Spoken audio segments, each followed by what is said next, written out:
Paix sur vous tous les frères et sœurs, donc ça va être une vidéo sur les compagnons issus de Bukhari, donc des hadiths occultés justement par le sunnisme alors que ce sont des livres de sources sunnites. Donc c'est parti tout de suite. On va commencer tout d'abord par justement un article du site islamweb.net. Donc le mérite des compagnons du prophète. Donc déjà je vais déjà poser les bases, c'est-à-dire que les noms que tu peux trouver dans Bukhari, donc exemple Aïcha, Omar, etc., bah, tu les trouves pas coraniquement aussi étranges que ça puisse paraître pour les gens qui justement ont très peu de connaissances, etc., sans vouloir dénigrer personne.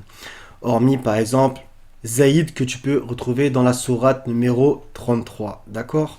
Donc du coup, on va un petit peu parler de tout ça, c'est-à-dire que les compagnons par-ci, les compagnons par-là, etc., voilà, c'est grâce à eux que le Coran est arrivé. Bref, tu connais un peu la rengaine, justement, un petit peu au passage, pour, paradoxalement, dans un certain sens, faire en sorte que Mohammed n'ait pas tout le mérite de sa mission. D'accord? Donc, les compagnons qu'on te parle sans cesse, on va voir un petit peu la définition.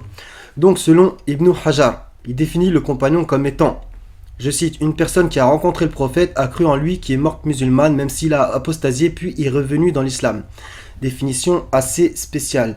Les compagnons du prophète sont les meilleurs des gens après les prophètes et forment la meilleure génération de cette communauté. Donc après, tu vas voir que ce qui est écrit dans Bukhari, tu vas voir comment en vérité ça contredit cela. Ils ont la meilleure croyance, la meilleure compréhension du Coran et de la Sunna et n'ont nullement dévié de la voie du prophète après sa mort. Tu vas voir encore une fois dans les hadiths que je vais te sortir que ça ne colle pas. Donc là, il cite des versets. Je vais devoir préciser. C'est que bien entendu que Mohammed avait des gens avec lui. Ça, c'est une évidence. Ok. Par exemple, tu vois sourate 9, verset 40.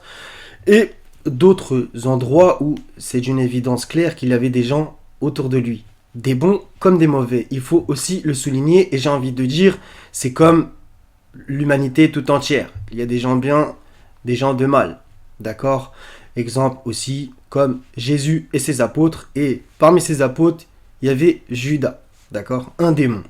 Donc, par exemple, sourate 9, verset 100, 48, 18, 57, 10, 237, 48, 29, 33, 23. Bien sûr que c'est une vérité, même si dans le 9, 100 qui cite ici, ils oublient de citer celui d'en dessous. Où justement, ça parle de l'hypocrisie de certains qui l'entouraient. D'accord? Donc, voilà. Maintenant, moi, personnellement, je n'aime pas rentrer dans cette espèce de débat, puisque justement, c'est un petit peu un sujet de division, mais c'est pour des sunnites qui tomberaient sur cette vidéo, qui, en général, comme je te l'ai dit tout à l'heure, ce sont des sujets occultés, un petit peu pour t'avoir par l'émotion, d'accord? Et pour te cacher, encore une fois, certaines choses, et donc, du coup, au final, tu n'as pas l'ensemble du puzzle pour pouvoir te faire un avis un petit peu plus profond. Donc, il y a d'autres choses, par exemple, l'imam Ahmed, donc il a dit, si vous voyez quelqu'un dire du mal des compagnons du messager d'Allah, vous devez douter de son islam. Encore d'autres citations, il n'est permis à aucun musulman de dire du mal des compagnons du prophète, de tirer leurs défauts, de les rabaisser ou de les insulter. D'accord? Donc justement, on va commencer tout de suite. Donc c'est parti, donc ça c'est dans Bukhari, tome numéro 4, édition Dar el-Kutub el-Ilmiya, 2010, donc à la page 128 en haut et 63 en bas. Donc le hadith numéro, je te le montre déjà en premier. Comme ça, tu peux mettre sur pause, il n'y a pas de bizarrerie. 4625. Donc au passage, je le dis tout de suite, moi je porte pas foi à tout ça. C'est encore une fois pour que de toi-même tu réfléchisses et que tu vois un petit peu ce qu'on t'a caché. Puisque si tu connais un petit peu tout ce thème, c'est-à-dire les compagnons, etc., tu verras qu'on ne te donne qu'un seul son de cloche dans un certain sens. Donc selon Ibn Abbas, qui dit, l'envoyé d'Allah fit un discours et dit, donc encore une fois, moi j'ai envie de dire, aurait fait, mais bon. Vous serez ressuscités pieds nus, sans vêtements et non circoncis. Puis dit, là ça va être un verset. Tout comme nous avons commencé la première création, ainsi nous la répéterons. C'est une promesse qui nous incombe et nous l'accomplirons. Donc c'est dans Sourate 21, verset 104. Jusqu'à la fin du verset, puis dit, encore il y a des guillemets, le premier d'entre les créatures qui sera vêtu le jour de la résurrection est Abraham. Bon, ça, c'est pas écrit dans le Coran, mais bref. Et quelques-uns de mes compagnons seront envoyés du côté de la gauche. Donc ça, c'est par exemple sourate 56, où on a les gens de la gauche, les gens de la droite et ceux qui les devancent, d'accord? Donc les gens de la gauche, c'est ceux qui finiront dans le feu. Quelques-uns de mes compagnons seront envoyés du côté de la gauche. Donc déjà, ça contredit ce que tu viens de lire dans le site. Et je dirais alors, ô Seigneur, ce sont mes compagnons. On dit, donc là la traduction a l'air mauvaise, donc on lui dira en gros, tu ne sais pas ce qu'ils avaient innové après ta disparition. Donc le mot innover est très intéressant puisque justement, ils en parlent sans cesse dans les prêches sunnites. Donc toute innovation mène en enfer, etc. Justement, un hadith qui vient de Bukhari, d'accord? Alors je dirais, comme disait le serviteur pieux, là ça va être un verset qui va être cité en partie, et en vérité c'est l'invocation, enfin plutôt ce que dira Jésus. Donc c'est sourate El-Maïda, donc la 5 au verset 117. Et je fus témoin contre eux aussi longtemps que je fus parmi eux. Puis quand tu m'as rappelé, c'est toi qui fus leur observateur attentif, et tu es témoin de toutes choses. Donc c'est Jésus qui parlera à Dieu. On dira, ceux-ci n'ont cessé d'être retournés sur leurs talons depuis que tu les as quittés. Donc, si on revient à ce qu'on a lu tout à l'heure, tu vois que il y a un problème. Donc, les compagnons sont les meilleurs des gens. Après, les prophètes forment la meilleure génération de cette communauté. Ils ont la meilleure croyance, la meilleure compréhension du Coran et de la Sunna et n'ont nullement dévié de la voie du prophète après sa mort. Chose que si tu portes foi dans le hadith que je viens de te dire, c'est faux. Puisqu'il y a écrit « mes compagnons ». Donc certains parmi eux. Encore une fois, moi je crois pas à ces récits, mais c'est pour te montrer un petit peu les manipulations qu'on peut te faire. D'accord? Ça, c'est des exemples qui sont en vérité parfaits pour te montrer à quel point on te cache des choses. D'accord? Et au passage, ces gens qui écrivent ce genre de choses sur des sites ou dans des livres, ce qui est paradoxal, c'est qu'ils disent que en gros, il faut suivre Mohammed par le biais de la sunna, donc des hadiths, mais là, ils vont à contre-courant, contre sa parole, qu'ils croient être sa parole, qu'il dit sur les compagnons justement. Donc tu vois bien l'imbroglio qui se passe. Donc ça c'est dans Bukhari toujours, la même édition, etc. Au tome numéro 5.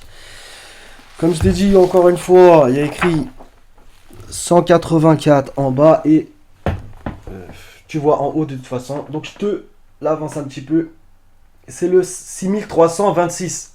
Encore une fois selon Ibn Abbas. Donc, une fois, le prophète, soi-disant selon eux, nous fit un discours en disant « Vous serez ressuscités, pieds et corps nus, incirconcis ». Tu vois que des fois, dans certains hadiths, il y a des reprises, il y a des variantes un tout petit peu, etc. Tout comme nous avons commencé la première création, ainsi nous la répéterons. Encore une fois, le même verset qui est cité en partie. Et le premier d'entre les créatures qui sera vêtu le jour de la résurrection sera Abraham. Quelques hommes de ma nation seront envoyés du côté de la sénestre, donc de la gauche, et je dirai alors « Ô Seigneur, ce sont mes compagnons. » Il dit, tu ne sais pas ce qu'ils avaient innové après ta disparition. Donc le il dit, ça sous-entend que c'est Dieu qui dit. Alors je dirai comme disait le serviteur pieux, et je fus témoin contre eux aussi longtemps que je fus parmi eux, jusqu'à sa parole, le sage. On dira, ils n'ont cessé d'être retournés sur leurs talons. Donc tu vois que ça c'est une toute petite variante, mais dans la forme c'est le même hadith.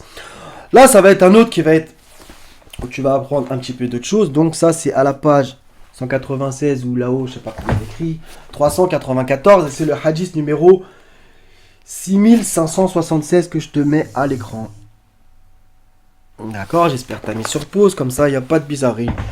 Abdullah rapporte que le prophète aurait soi-disant dit, ça c'est moi qui le rajoute, je vous devancerai auprès du bassin. Donc le bassin en fait c'est ce qu'on appelle dans la tradition, encore une fois, oui, le prophète il aura un bassin au paradis, etc. D'accord?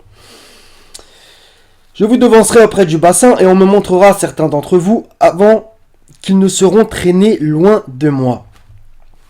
Et je dirai, ce sont mes compagnons. Il dira, tu ne sais pas ce qu'ils ont commis après ton départ. D'accord?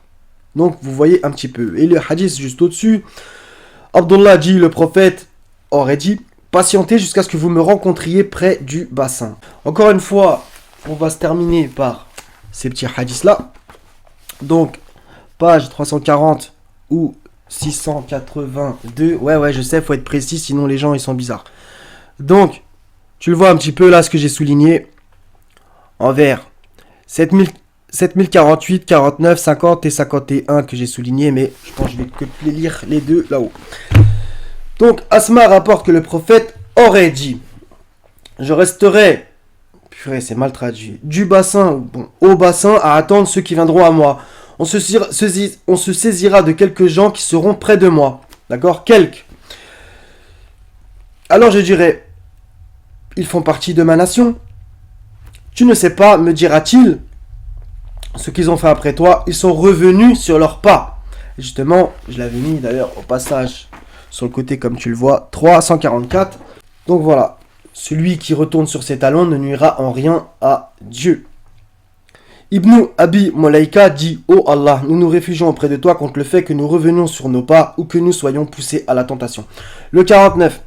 Abdullah dit: le prophète a dit, moi je dirais aurait dit plutôt, je vous devancerai auprès du bassin et on me montrera certains d'entre vous qui seront traînés loin de moi, juste au moment où je serai sur le point de les recueillir. Je dirai: ô Seigneur, mes compagnons, il me dira: tu ne sais pas ce qu'ils ont commis après ton départ.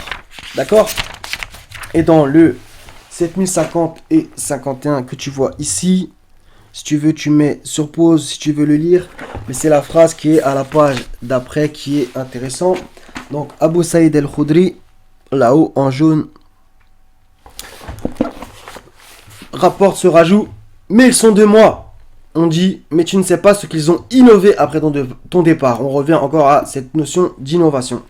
Je dis que celui qui a changé après mon départ soit loin de moi, qu'il soit loin de moi. D'accord? Voilà, c'est terminé. Donc, je voulais un petit peu parler de ces fameux compagnons. Comme je t'ai dit, on ne trouve pas leur nom dans le Coran. Ce n'est pas de ma faute. Voilà, vous avez qu'à voir ça avec le Seigneur. Voilà, tu ne trouves pas leur blase à part, par exemple, Zaïd, comme je t'ai dit, dans la sourate numéro 33. Ok?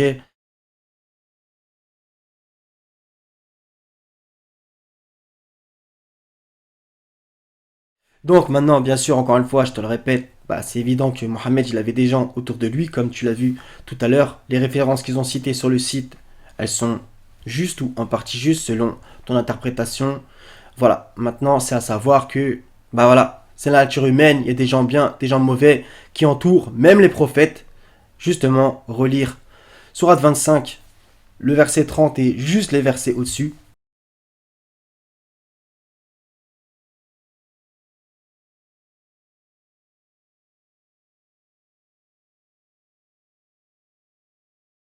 Le diable, il sème la discorde, il monte des complots contre les prophètes, etc. Voilà.